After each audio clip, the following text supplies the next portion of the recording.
Good evening. Good evening. Thank you so much for joining us on the Transportation and Logistics Clubhouse. I am Jorie Myers, owner of Atlanta Dispatch. Very, very excited to be here today. Our guest this evening is a very, very phenomenal woman. She has done so much within a very short period of time in logistics industry. And I could not be more pleased to introduce Anitra. What's up, Anitra? How you feeling tonight? Hey, Jorie, I'm doing great. How are you? You know, I'm extremely blessed, madam. And, I truly appreciate you joining me on stage right now. For the folks who don't know, can you please give them a little breakdown on who you are and what you got going on? I'm sure. So I just want to check first. Can you hear me okay? Yeah, I can definitely hear you, madam. Awesome. So my name is Anitra. I'm the owner of Supreme Transportation Group. Supreme Transportation Group is a global third-party logistics service provider. So we provide a variety of services for our customers. It includes ground transportation. So we have tractor trailers that are able to deliver freight across the United States. We also provide warehousing and distribution where we are storing freight for customers and also distributing it. And we're also air freight forwarder. So not only can we move your freight on a truck, we can also put it on a cargo plane and ship it overseas if need be. Okay. All right. So look, thank you so much for joining us today.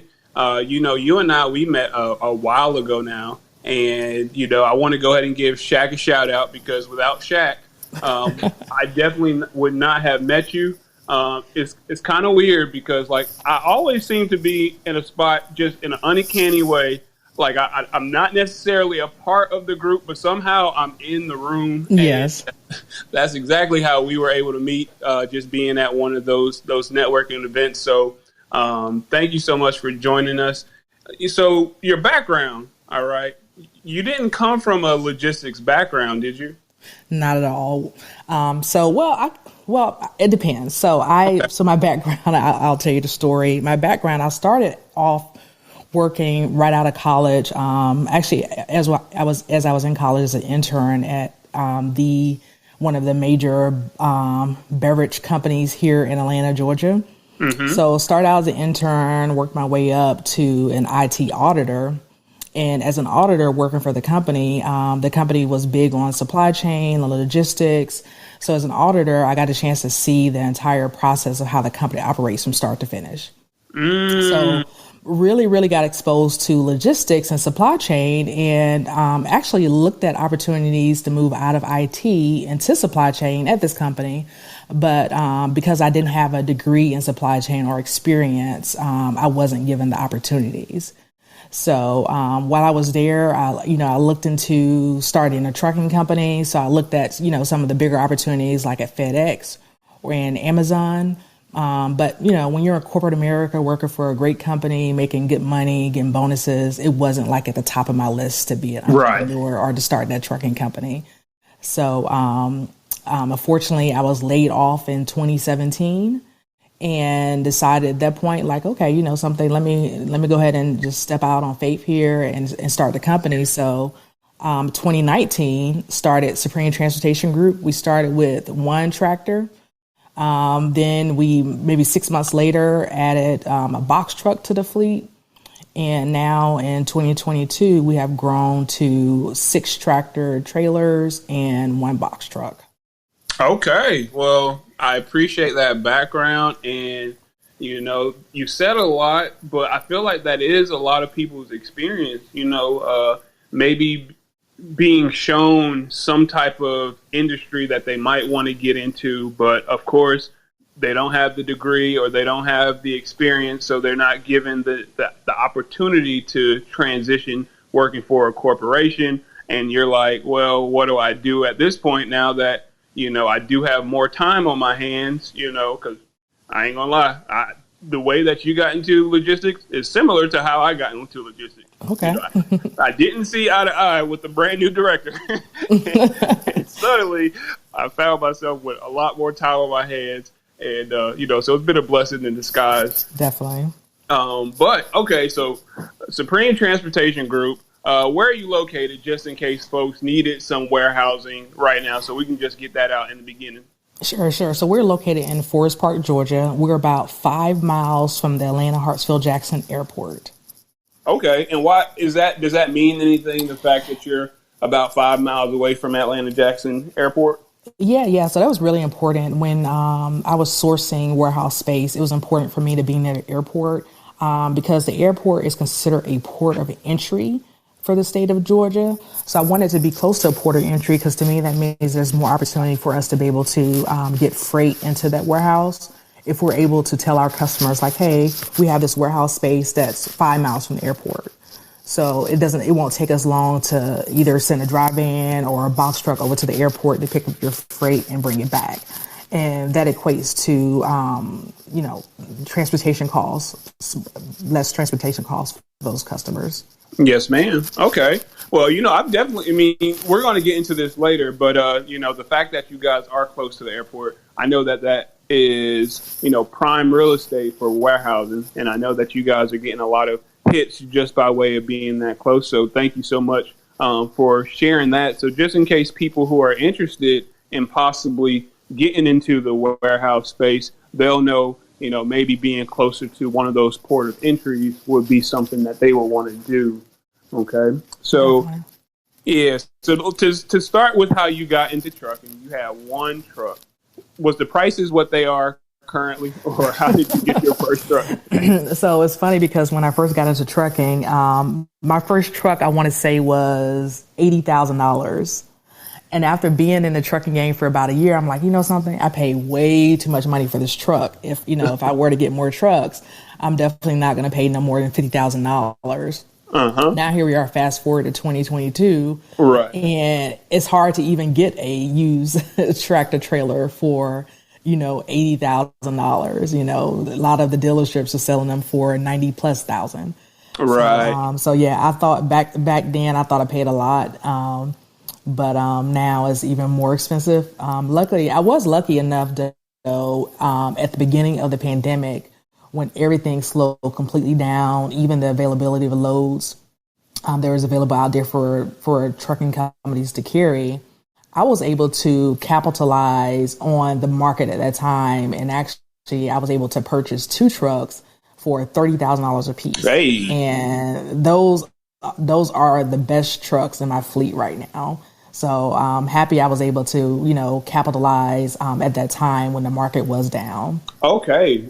So like what do you feel like made you want to do that, to take that risk? Very, very shifty time when the pandemic first hit.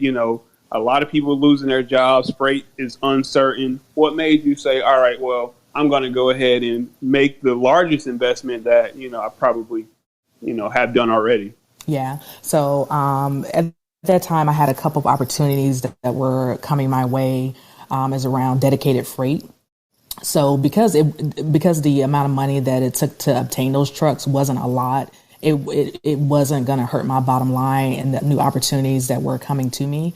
I felt that it was the perfect time to purchase those trucks and just kind of jump out there with it. And luckily, it has paid off. Yes, ma'am, it certainly has. Funny thing is, to go back to what you said about that 80,000 in the used truck market, I recently read something probably on FreightWaves, because, they're one of the industry leaders. And they were interviewing some big player, some fat cat that has so many trucks, that normally it would be the major corporations that are supplying the majority of the used trucks, because after 3 years, they depreciate them out and then they'll sell them. But now they're selling them for the same thing that you're kind of getting a brand new truck for, or you would have gotten a brand new truck for. So that market is kind of shrunk. It's shrunken. Yeah, it definitely has. Yeah. So, okay. So now you mentioned something that I felt like was very important that, most people might not even see as important, but you said what inspired you, what piqued your interest to actually get those 2 trucks was that you were talking to people about dedicated lanes, dedicated opportunities. Why was that the the factor that say you're going to go and get it instead of you just, willy nilly saying I'm going to go get these two trucks? Why was that important to you? Yeah, definitely, because the opportunity to obtain a dedicated lane meant that, for that contract that was being signed for a year or two, or however long it was signed for, that means that was guaranteed revenue that was coming in for the trucking company. So it was important for me to have that, guarantee of a contract before jumping out and purchasing those two additional trucks. So that means I can keep the trucks rolling. And then also I had two dependable drivers that I was able to place into those trucks. And that probably was more of the deciding factor than anything. That's very important. That's very true, especially in this day and age, to find a driver that is qualified, that is, in fact, quality, is very challenging. So I can see why that can, make you want to act when you did have such a good opportunity right in front of you. Yeah, okay. Definitely. Because with dedicated lanes, you want to be able to make sure that you're meeting your customer service level agreements. If a driver gets sick, you have a driver that can fill in for that driver to keep that lane running. Mm-hmm. So it's important to have, a good team of drivers when you're committing to doing dedicated lanes. And of course, having good equipment too that's not constantly breaking down.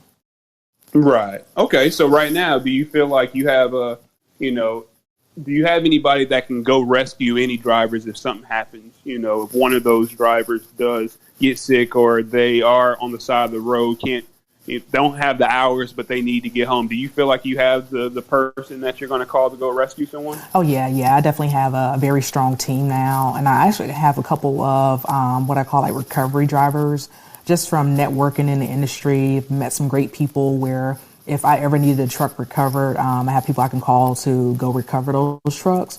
Or if I need someone to fill in, I had a driver that broke his foot earlier this year. So I was able to, have another driver go and fill in for that driver while he was out until he fully recovered. Okay.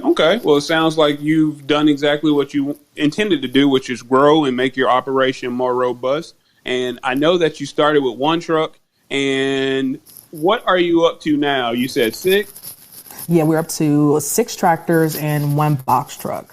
Right. I remember that box truck. Yes. But for the 6 tractors, I know that you were at one point doing a lot of drive-ins, but now drayage is something that you have your eye on. Why did you move into that space? Yeah. So in October of 2021, decided to pivot the company to doing drayage.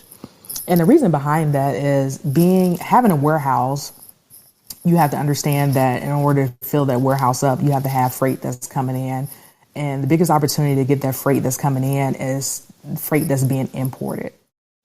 So if I wanted to get that imported freight into my warehouse, I thought it would be a great opportunity for me to place my trucks to start picking up those containers from the Port of Savannah, Port of Charleston, and different ports around the East Coast. So we pivoted in October. And we now have 4 trucks that are pulling containers from the Port of Savannah, Port of Charleston, and we also pull from the rail yards here in Atlanta. Nice. So, because the goal of the company is to be global. Right. So in order to obtain that global business, I had to be at the entry point for that business that's coming into the United States and even leaving the United States. Okay. All right. So I definitely hear that. And so let's go back to 2020. You make the investment to get the 2 trucks. When did you get that warehouse space? Yeah. So the warehouse space, we obtained that March of last year. Okay. So, luckily in this business, I've had the opportunity just to network with some amazing people, some great people who've just kind of taken me under their wings and opened my eyes to other opportunities in this industry outside of trucking. So once my eyes was open to warehousing. It's like, man, it just seems like a great opportunity with the warehousing. It kind of brings everything full circle. So decided in March to get a warehouse. I reached out to a commercial realtor. We looked at, 15, 20 warehouse spaces and decided to pull the trigger on the one we have now in Forest Park. And really the purpose of it was to, the goal is to be that one-stop shop for my clients. You know, whatever they need when it comes to logistics, I want them to be able to come to Supreme Transportation Group and we can provide that service. Right. Well, look, a little question right here. What's tighter right now, the Atlanta warehouse market or the Atlanta housing market? Man, I think they're both. I think they're both running neck to neck. Right. It's hard to find available warehouse space now. It's definitely at a premium. Man, I can only imagine what folks are. Look, you got in at the right time. That's all. Oh, definitely. Yeah, definitely. You got in at the right time. I've looked at the rates currently for warehouse space, looking into larger spaces, and the rates have definitely increased over the past year. Yeah, no doubt about it, man. No doubt about it. Okay. So you got the drayage. You put yourself in a spot where you can now be in that international talk, that global talk. Okay. Mm-hmm. So are you currently hiring drivers? No, we are finally fully staffed right now. Okay. Well, that's good. Yeah. Okay. So, if we add more trucks in the future, of course, we'll be hiring more drivers. If we do add trucks, they will be added back to the port because there's just so many opportunities down pulling containers from the port that we've seen. So if we do add, they'll be added to that piece of the business. Okay. And so, all right, you're not hiring right now, but would you ever entertain owner operators like running on your authority? I would, if I can find some good owner operators that, have a good SAFER score, knows how to run a trucking business. Definitely. I would definitely be open to partnering, and working together, especially with some of the opportunities we're getting with the drayage lanes.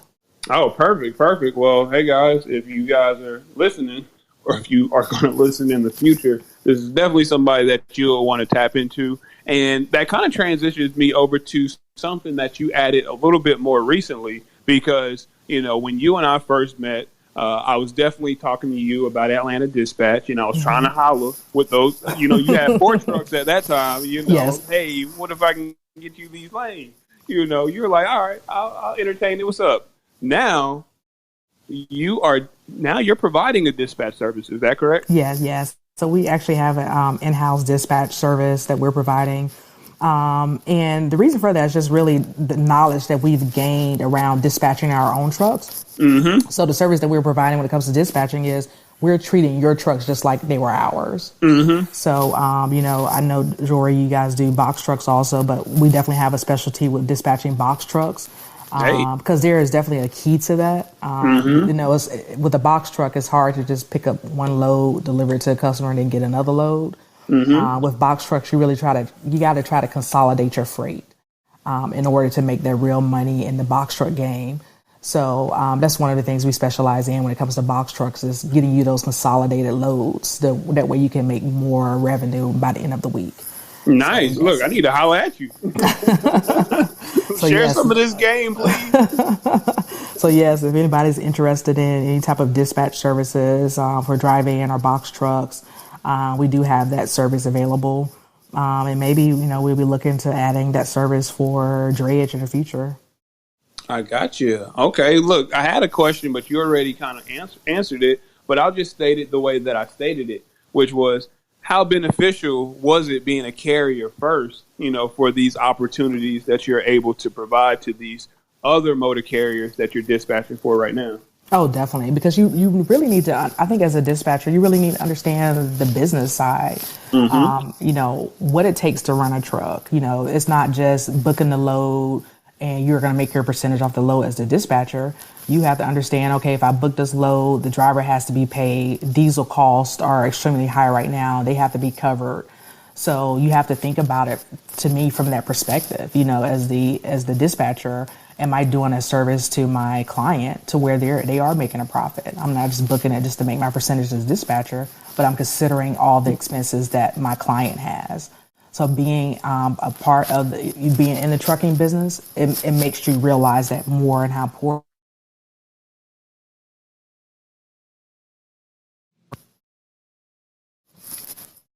Oh, my bad. I kind of went out, or was that you? I don't know. It kind of went out just a bit right there. But I was going to transition to this next question, which was, you know, have you been part of the dispatching of other vehicles, or is that something that you have somebody else on your team do? Yes, I have somebody else on my team that is a beast with the dispatching. Okay. I'm not going to sit here. Dispatching is not my forte whatsoever. Oh yeah, I'm in the business, growing the business, figuring out other ways to make money. But dispatching is not it. Okay. Now, I do assist with dispatching all of our container loads, which is another animal, but I have an in-house dispatch team that has more experience with the dry vans and the box trucks. Okay. Well, I completely understand. I posed that question because, you know, we've had a couple, you know, brokerage owners up here, and I've asked them in this time when the market is shifting and fuel prices are what they are, what's a way to get more on the rates? And, you know, the tip that they gave was to ask about the fuel surcharge first. Like, Definitely. get that out of the way when you're beginning the negotiation, so that you can already know that the driver is going to be taken care of in that capacity, and then transition over to the line haul, you know, rate for the load. And if you could, to get that being discussed at a rate per mile when it comes to that line haul. So that is something that I picked up from them. Yeah, that is definitely great advice. And that's just something we're definitely doing now. You know, educating yourself on what the current diesel rates are nationwide, understanding what the fuel surcharge rates are also, and then as your company, what fuel surcharge you have within your company. And starting a conversation with that. I mean, all the brokers know that diesel prices are just astronomical right now. So, you know, bringing that up in the conversation and talking about that first before discussing line haul, I think is definitely some great advice. Right. Brokers can't do nothing but respect you, you know. At the end of the day, you have to make sure the diesel is covered to get these loads delivered.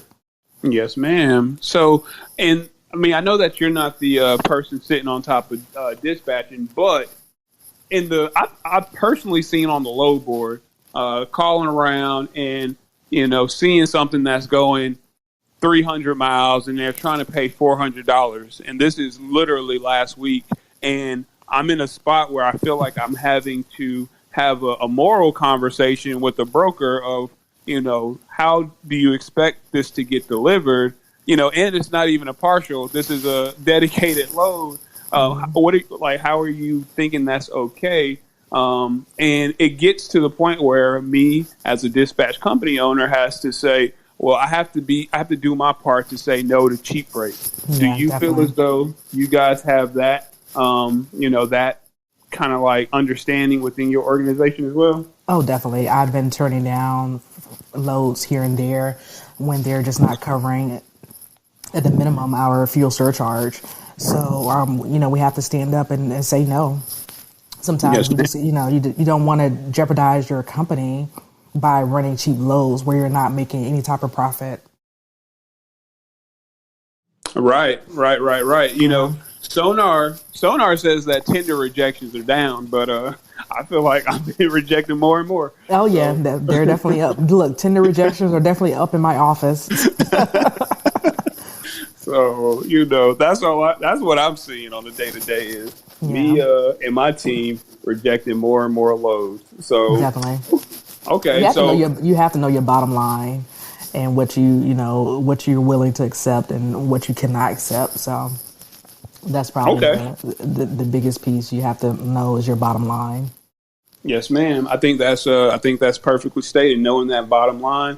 And, you know, as a dispatch service, the fact that you know what it takes to actually run not only semis, but you know how to run your box truck as well. I do think that gives you a very, very keen understanding of, you know, how to accept loads and which ones to reject. So, I love the fact that you guys are doing it. And I did want to transition to the fact that, you know, with your warehouse, you know, you have, when I went to visit it, you know, I think that you had I don't want to put an exact utilization rate up there, but I know that you wanted more freight when I was there. Oh, definitely. Yes. Right. And I also knew that you were in the process of adding a certification to your warehouse. And I believe that got completed So Yes. what was that certification and why did you get it?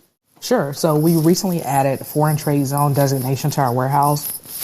And what a foreign trade zone does is anytime freight is imported into the United States, the customers can move that freight into a warehouse that's designated as a foreign trade zone and defer paying duties on that freight until it enters the marketplace. So if you want to import shoes and you're trying to just stock up on a whole bunch of shoes for, Black Friday, you can import them into my warehouse and you won't pay duties on those shoes until they actually end up going out to the customer.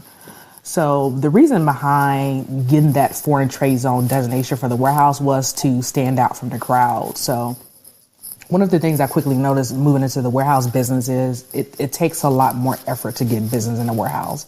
You can't go to a load board, find freight, and tell people, oh, come to my warehouse because I have this space.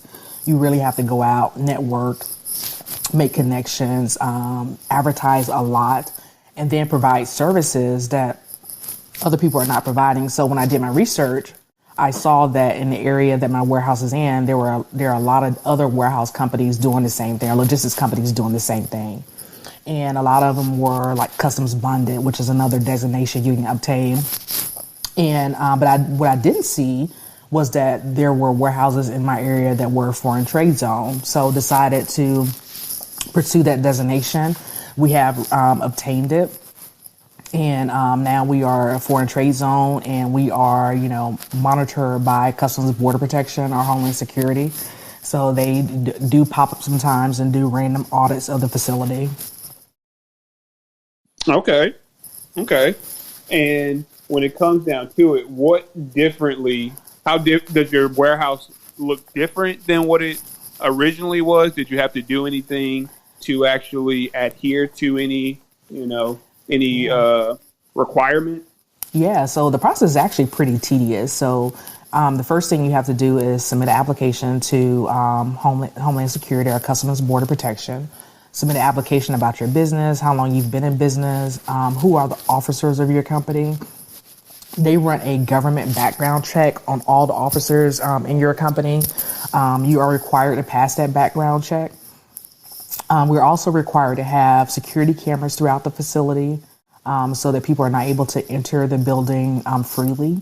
So we have security cameras throughout, and we also have to have signage letting people know that it's a foreign trade zone. So in my signage, if you were to come into my office and steal something, what may have been a misdemeanor in a warehouse next door is now a felony inside of my warehouse because we're a foreign trade zone.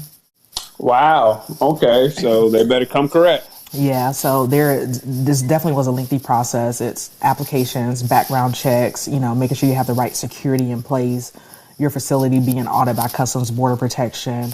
We had to have process manuals in place. So how we will, when the freight is imported into our warehouse, how we treat that freight. We also had to implement information systems. So we had to have a warehouse management system that tracks the freight and its movement. And also a system that allows us to communicate with the Customs and Border Protection so that they know when items are being moved in and out of the foreign trade zone. Gotcha. So which, just not too much on this, but which system did you guys go with to allow them that visibility? Yeah, so we are using, for our warehouse management system, we're using a system called Vericore, and it allows us to kind of just manage the inventory within the warehouse. And then to communicate with the Customs and Border Protection, we're using a system called Smart Border that we've purchased. Okay. So it's a heavy investment in technology in order to have that FTZ up and running. Okay. Well, that's pretty cool. And, this is a random question, so don't feel crazy. Okay. But I hear I'm ready. Right. So I hear a lot of EDI. If you're a broker and, you are working with a large carrier, you want to be able to transfer tenders over electronically. And do you feel as though that's something that you're moving towards, as a carrier or somebody that has a warehouse to be able to, receive that information electronically? Yep. So my warehouse management system does have the capability of EDI. that was important to me because I do hear a lot of people talk about EDI. And of course, our goal one day is always to work with a larger company, you know, that will require EDI.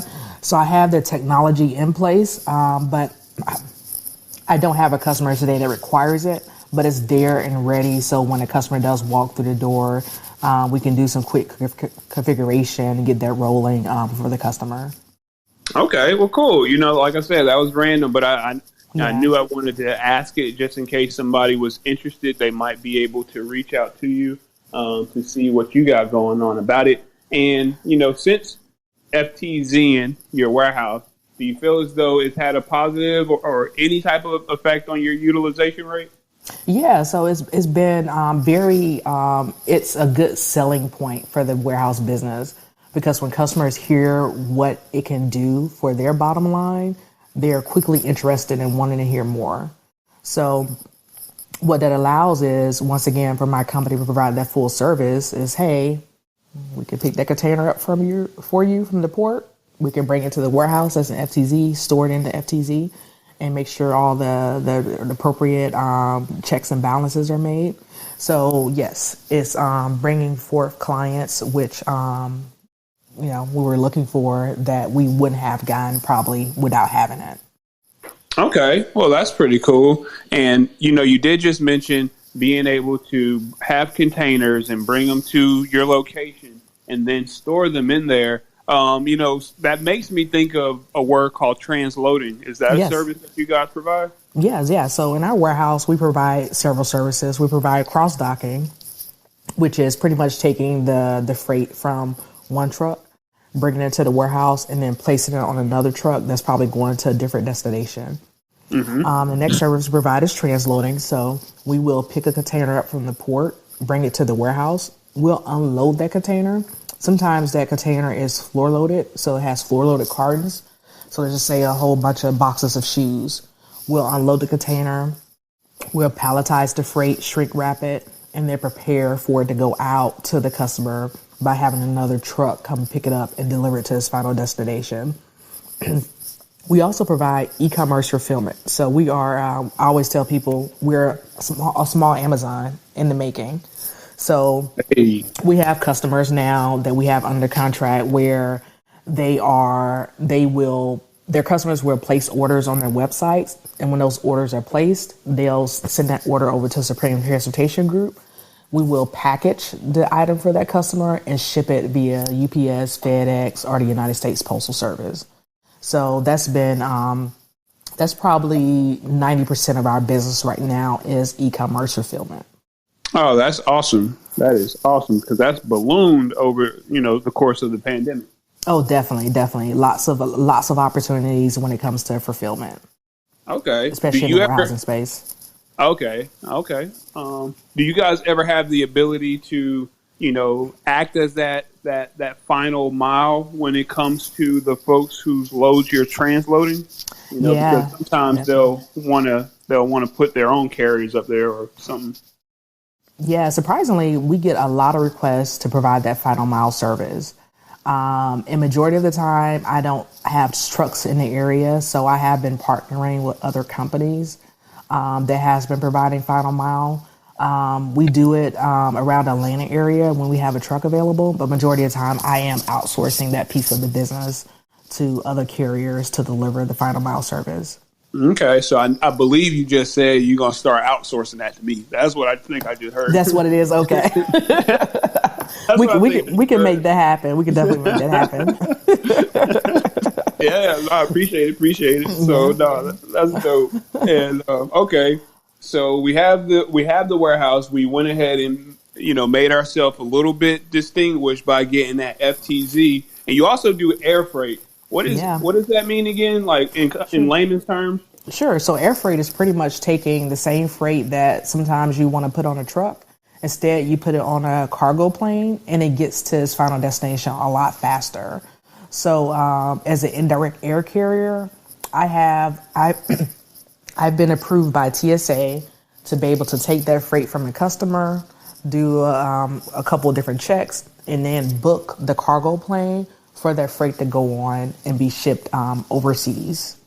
Okay. Or even domestically. Okay, just the fact is, you and your freight does not, because it's coming through you, you don't have to go through the additional security measures because you've already been TSA certified. Is that what That you're is saying? correct. Yep, that is correct. So Okay. I do a quick check on the customer to make sure they're not a terrorist.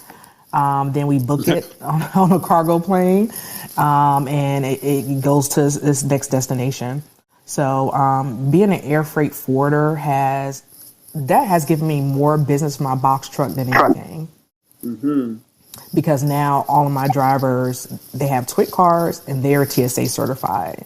So we get clients where we will go pick up their freight from their warehouse, and then we will take it over to the airport, Hartsfield-Jackson. Mm-hmm. And because we're TSA certified, it gets shipped overseas. And that's been a lot of business for my company.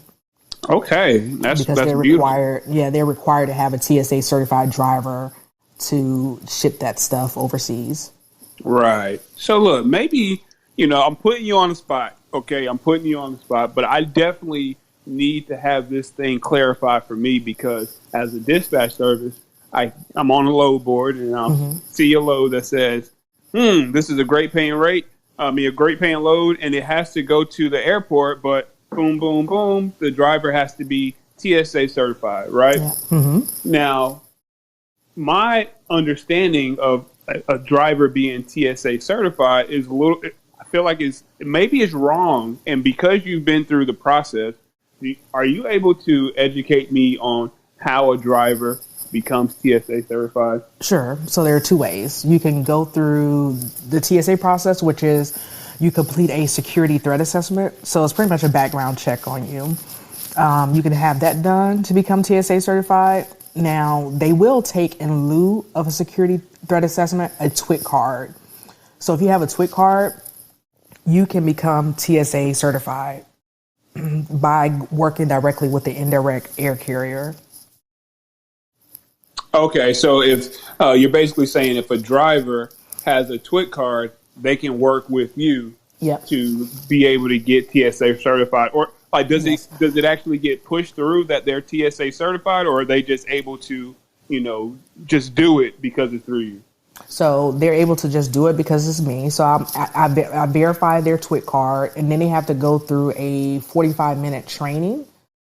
And once they go through that training, then they're considered to be TSA certified because they are working directly with me, and they're able to take that freight to the airport.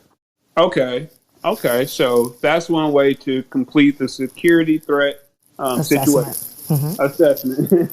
See, I'm going to throw in situation anytime I don't know what anytime I'm looking for a word, it's going to be situation, y'all. Okay. Yeah. But okay. So and the other way is what? The other way is, so there's only two ways. Either you complete the security threat assessment, which has to be done through me because I'm already TSA certified, or you come to the table with a TWIC card, and then I will set you up in the system. You're required to go through a 45-minute training program. Gotcha. If you successfully pass that training, then I could consider you to be TSA certified. Right. Okay. So you helped me just catch up to the point where I was confused in the past, right? Sure. Because what you just told me was that they have to come through you because you are already approved. Like you as an entity, a company, has already been, through the situation that you needed to go through. And now you can allow people to go through your authority to get their TSA certification.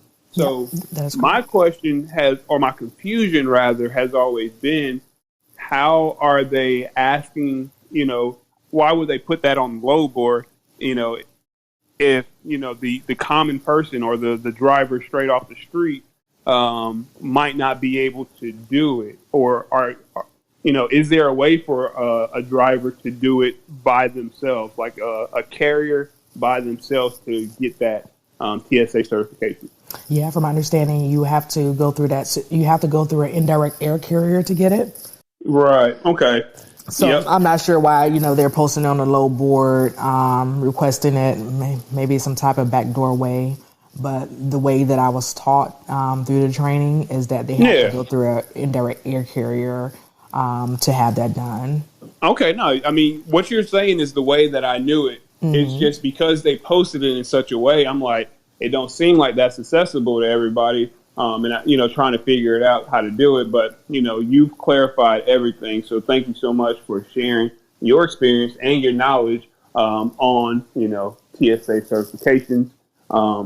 So, look, we've talked about you being a part of a lot of things already. You carrier first, and then also doing port work as a carrier, which is not everybody can do that. You got your warehouse, you dispatch, you have an FTZ, foreign trade zone within your warehouse, and you do air freight. And, there's also this other thing that you do that has definitely set you apart because you are singular. I don't know anyone else that has ever made this move. But to ask you directly, how did NASCAR even get on your radar? So my husband is a huge NASCAR fan, and we were at a race, and just random conversations with the right people led to an opportunity where it was, made known that I was a female that owned a trucking company, and they were really intrigued by it. So we ended up exploring some just opportunities to work together, and it turned into sponsorship opportunities. So we ended up sponsoring a NASCAR team last year. I think we did 2 separate races. We did Atlanta, and then we did a full car for Talladega, Alabama. So that's turned into a business relationship, but that's been great for Supreme Transportation Group. It was just something that just came out the blue. It wasn't something we were looking for, just something that just kind of fell in our lap. We took advantage of it because NASCAR is huge in logistics. There are a lot of owners that, have connections to large companies such as FedEx. Of course, you have to transport those cars every week from race to race, and they're being transported by these big, transport trucks. So NASCAR is heavy into logistics. And then too, they're making an effort to diversify more. So, being able to step in as a minority woman-owned business and sponsor a NASCAR team was definitely just an awesome opportunity to bring more exposure to the sport. Yes, ma'am. What would you say is the most memorable moment thus far of being a NASCAR sponsor? Yeah, I think the biggest thing is really just seeing your company logo on that car. And seeing that car go around the track and seeing that car get, be on TV. So that has been the hugest part, the biggest piece. Right. Man. Yeah. That's the truck. I mean, the car looks good too. It looks really good. Yeah, it definitely was a great looking car. And then it's funny because that opportunity turned into us being included on the NASCAR Heat video game. Hey. So if you go to Walmart, Target, get NASCAR Heat on the Xbox or the PlayStation platforms, you can actually choose the Supreme Transportation Group logo design car and drive it around the track. So that was just something that was unexpected. Like it just came out of nowhere. Like, hey, go check out this video game. Your company is on that video game. So it just turned to some great business opportunities. And we're having conversations, this year with some even larger teams in NASCAR to figure out how we can partner. Their season goes from February to November. So we're in the midst of those conversations to figure out, what are we going to do this year around that sport. Right, man, that's amazing. And I guess with, it being such a huge investment on the marketing side of things, to get your face out there, get your name out there, get your logo out there, your colors out there, would you be able to tie any specific opportunities that came from it? Yeah, so we ended up getting connection on tires where, I don't know if you guys know, but a tire for a tractor can run you about $400, $500, $600. So we ended up getting a connection, for one tire. So we ended up getting a connection on tires where we can get tires at a huge discount. Because in NASCAR, they buy a lot of tires. So, of course, they're going to have access to vendors that can give them discounts that, the normal consumer wouldn't get. So we've got Right. that connection.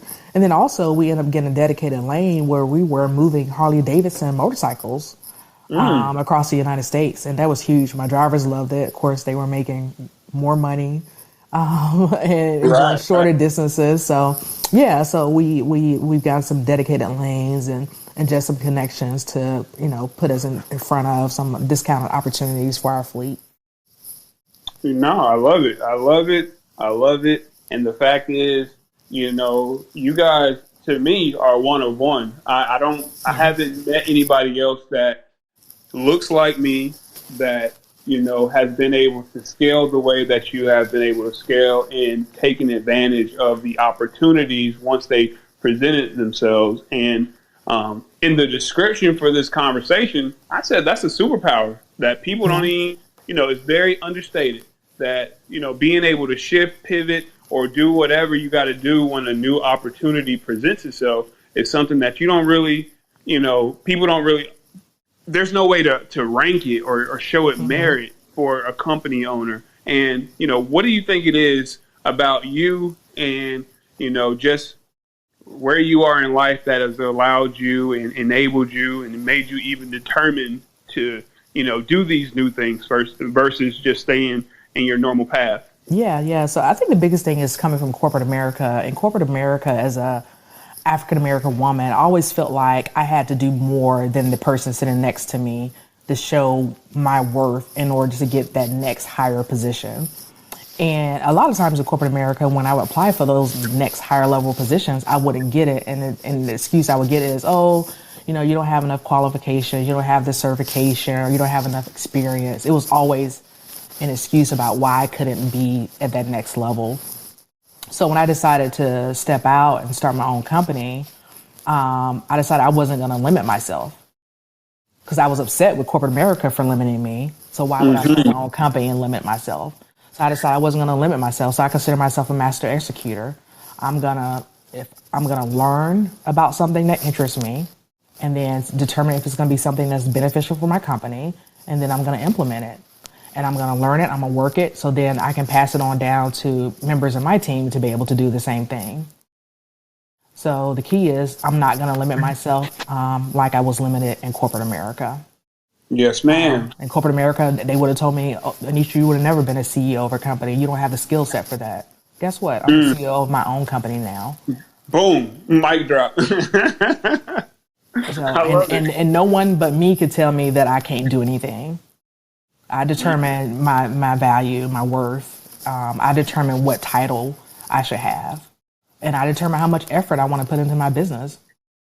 And I took that leap of faith and left corporate America. So, of course, I'm going to have to put my all into this business because I want it to be successful. And I know what I bring to the table, what I can do.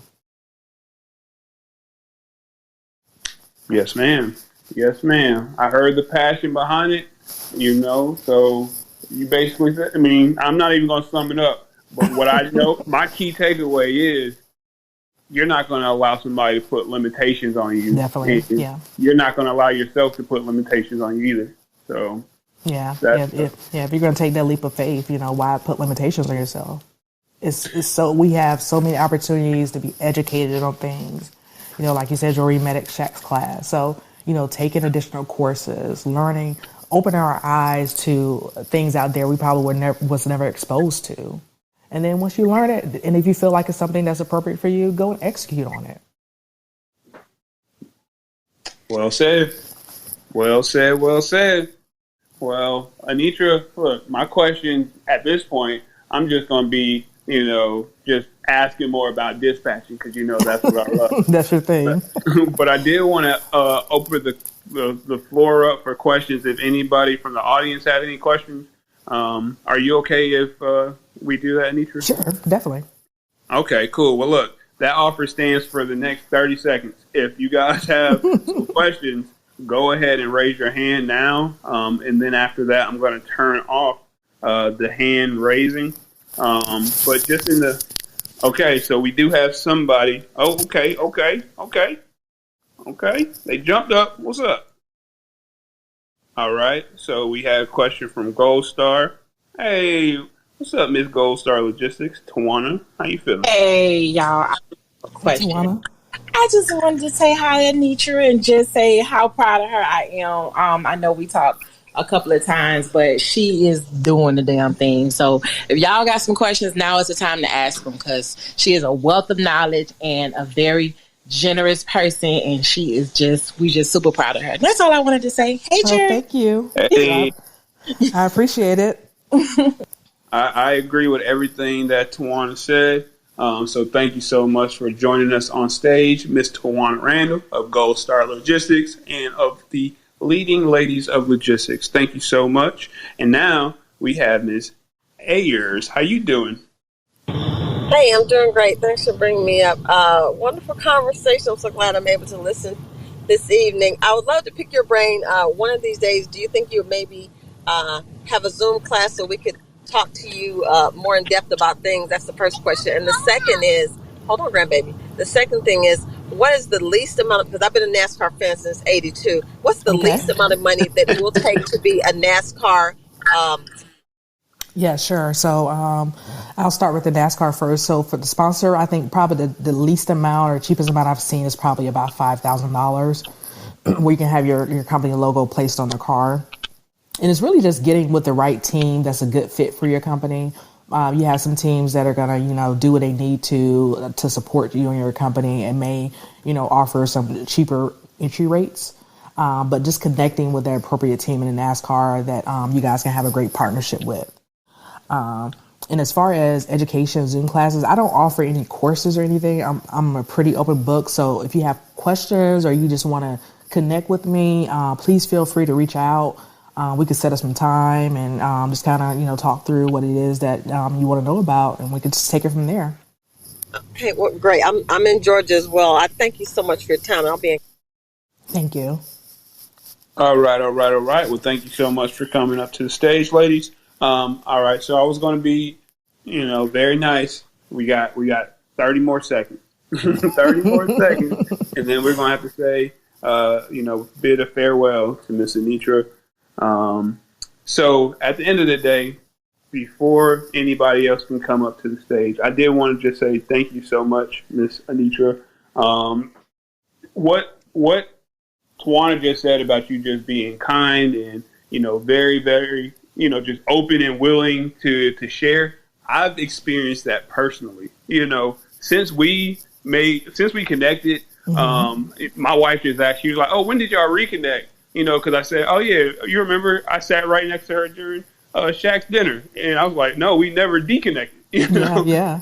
It's been an open line of communication for a very long time now, and I'm just very, very, very excited and happy to have been able to highlight you, your company, your growth. This is a family business. I love that. And anything I can do to help, just know that I'm always going to be there to do it.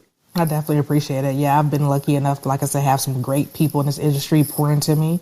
So the way I feel like I want to give back is to just, give information out to others. So like I said, I'm an open book. Anybody, wants to get in contact with me to talk about warehousing, drayage, foreign trade zone, you can reach me. The website is stgenterprises.com, or you can send me an email over to Anitra, Anitra, at stgenterprises.com. Or, hit me up on Clubhouse, Instagram, Supreme Transportation Group, LinkedIn. So we're on all the social media platforms. So, if anybody has any questions, anything, please feel free to contact me. Yes, ma'am. Yes, ma'am. So, that's basically it. So for you guys, I appreciate you always for allowing us to, lending us your ear, supporting us at the Transportation and Logistics Clubhouse. I can't believe it. We are, we're about 25,000 members now. Awesome. I never would have thought it. Thought it, but it's here, and I'm just grateful, and I'm staying open, and thank you for, thank you for the support, y'all. So I guess we're going to see you on Monday, 7:30 a.m. Freight Waves Sonar team will be telling us where to send your trucks, where to avoid. So until next week, you guys have a blessed one. Thanks again, Anitra. Thank you, Jorie.